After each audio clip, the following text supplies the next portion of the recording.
नमस्कार दोस्तों, स्वागत है हमारा इस YouTube चैनल में। तो पिछली क्लास में हमने जो पढ़ा था फिज़िक्स क्लास 12 के, आज हम लोग सीखेंगे क्लास 12 के फिज़िक्स जो है ये होगा वीडियो नंबर 4। ठीक है, अगर आप वीडियो नंबर 3 नहीं देखे हैं उसमें मैंने कूलम्ब के नियम को बताया है, एप्सिलॉन नॉट के मात्रक और विमाओं को, साथ ही साथ कुछ आंकिक प्रश्नों को हल भी किया है। तो यदि आप नहीं देखे हैं तो उसको पहले वीडियो को जाकर के देखें, उसके बाद ये क्लास को ज़रूर करें। तो देखिए, आज हम लोग सीखने वाले हैं कूलम्ब के नियम की सीमा है, लिमिटेशन ऑफ कूलम्ब्स लॉ।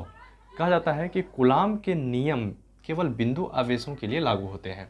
अब समझिए मेरी बात, जो कूलम्ब के नियम है वह केवल बिंदु आवेश का मतलब है। बिंदु आवेश का मतलब है कोई छोटा आवेश। ठीक है, तो कूलम्ब के नियम जो है केवल छोटे आवेशों के लिए लागू होता है। और दूसरी बात कि कूलम्ब का नियम केवल स्थिर आवेश के लिए होता है। कूलम्ब का नियम जो है, देखिए इस चैप्टर का नाम ही है स्थिर वैद्युतिकी, केवल स्थिर आवेशों का अध्ययन करेंगे। तो इसलिए कूलम्ब का नियम जो लागू होता है वो केवल स्थिर आवेशों के लिए होता है। और तीसरी बात है, कूलम्ब का नियम केवल 10⁻⁻15 से अधिक दूरी के लिए लागू होता है। ठीक है, कूलम्ब के जो नियम है केवल आवेश जो है कम से कम 10⁻15 मीटर से अधिक दूरी पर हो। अब जब देखिए ये सभी नियम के अनुसार चौथा नियम है कि यह सार्वत्रिक नियम नहीं है। ठीक है, क्योंकि हर जगह लागू नहीं होती है ये। इसके कुछ पॉइंट्स ऑफ व्यू हैं जो कि केवल बिंदु के लिए, आवेशों के लिए लागू होता है। तो हर आवेशों के लिए अगर लागू होता तब कहते कि हाँ, यह नियम हर जगह लागू है। लेकिन यह जो नियम है कूलम्ब का केवल बिंदु आवेशों के लिए लागू हो रहा है। तो इसलिए हम कह सकते हैं कि यह जो है सार्वत्रिक नियम नहीं है। सार्वत्रिक नियम का मतलब है कि सभी जगह, हर जगह नियम लागू नहीं होते। अब देखिए, ऑब्जेक्टिव के पॉइंट से जो है इसको पूछा जाता है कि कूलम्ब बल जो है केंद्रीय बल होते हैं, कूलम्ब बल विद्युत बल होते हैं, कूलम्ब बल संरक्षी बल होते हैं। ठीक है, तो आपको याद रखना है कि केंद्रीय बल, विद्युत बल और संरक्षी बल, ये तीनों बल जो हैं कूलम्ब बल होते हैं। ठीक है, तो इसको आप स्क्रीनशॉट ले लीजिए, फिर आगे बढ़ेंगे।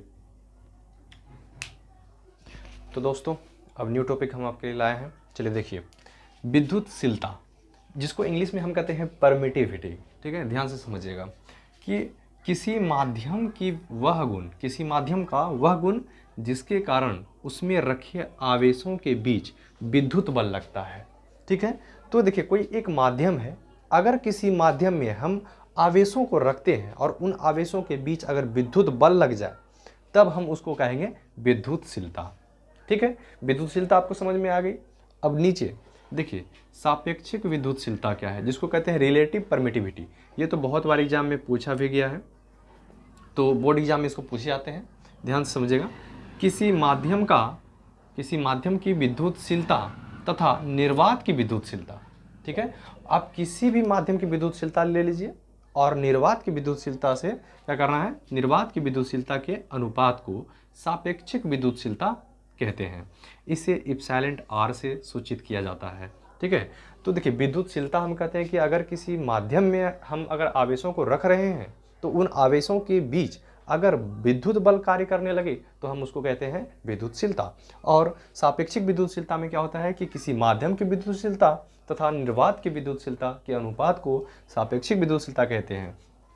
तो किसी माध्यम की विद्युतशीलता को हम एप्सिलॉन एम से सूचित से लिखते हैं और निर्वात की विद्युतशीलता को एप्सिलॉन नॉट से। तो उसका फॉर्मूला हो जाएगा एप्सिलॉन आर बराबर epsilon M by epsilon naught, जहां एप्सिलॉन एम क्या है किसी माध्यम की विद्युतशीलता और एप्सिलॉन नॉट क्या है तो निर्वात की विद्युतशीलता, एप्सिलॉन आर है सापेक्षिक विद्युतशीलता। तो ये टॉपिक आपको समझ में आया होगा, आप स्क्रीनशॉट ले लीजिए। तो दोस्तों, अब इसके आगे सीखेंगे हम लोग। चलिए आइए देखते हैं सतत आवेश वितरण। ठीक है, बहुत ध्यान से समझिएगा, बिल्कुल आप नोट्स बनाते रहिए, आप एकदम ऑफलाइन का मजा लेंगे। ठीक है, मेरे साथ बने रहिए आप। और आपको अगर कोई भी अगर डाउट रहती है तो आप बिल्कुल कमेंट में लिखिए, मैं उसको इम्प्रूव कर दूंगा और उसको समझाने का कोशिश करूंगा। चलिए देखिए, सतत आवेश वितरण, नाम में ही आंसर छिपा हुआ है भैया, इसमें ज़्यादा कुछ टेंशन लेने का नहीं है। सतत मतलब होता है कंटिन्यू। ठीक है, जैसे सतत प्रवाह, अगर पानी का प्रवाह हो रहा है तो कंटिन्यू हो रहा है तो उसको हम कहेंगे सतत हो रहा है, मतलब लगातार हो रहा है। ठीक है, देखिए यहाँ पर क्या है, सतत आवेश वितरण। तो यहाँ पर आवेश का वितरण होगा। ठीक है, वितरण मतलब होता है बंटना। ठीक है, अगर हम मान लीजिए कोई चीज़ों को बांट रहे हैं, कंटिन्यू बांटते जा रहे हैं, लगातार बांट रहे हैं, है ना, है वो इतना तो दानी है नहीं, लेकिन आप समझिए लगातार अगर हम बांटते जा रहे हैं तो उसको हम कहेंगे सतत आवेश वितरण। इसको इंग्लिश में कहा जाता है कंटिन्यूअस चार्ज डिस्ट्रीब्यूशन।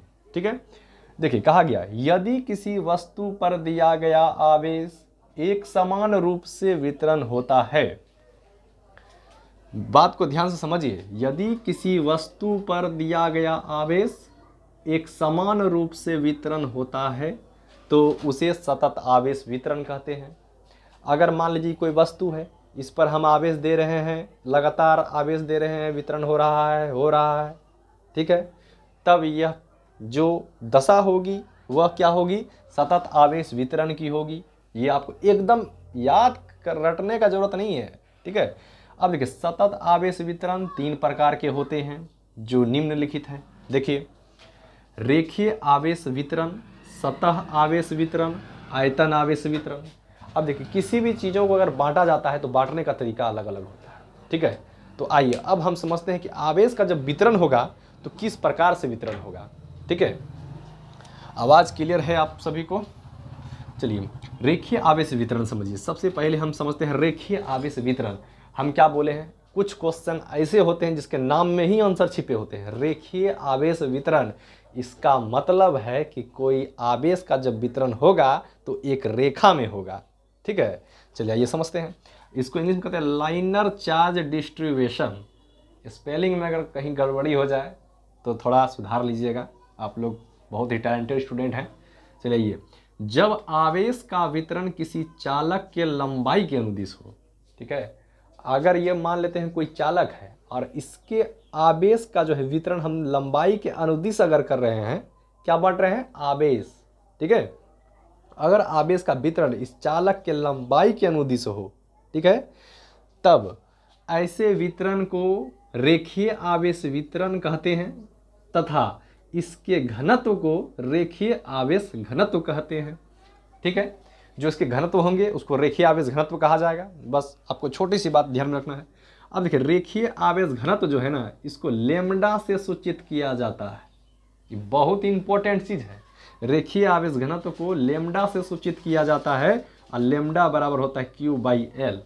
ये फॉर्मूला कैसे बना, आवेश का वितरण हुआ कहाँ, आवेश का वितरण हुआ लंबाई के अनुदिश। ठीक है, तो इसको हम कहते हैं रेखीय आवेश वितरण, लैम्डा बराबर Q/L। ठीक है, जहां लैम्डा क्या है तो है रेखीय आवेश घनत्व, Q क्या है आवेश, L क्या है लंबाई। ठीक है, इसी प्रकार से चलिए आगे समझते हैं सतह आवेश वितरण को। पहले इसको आप कंटिन्यू कर लीजिए स्क्रीनशॉट।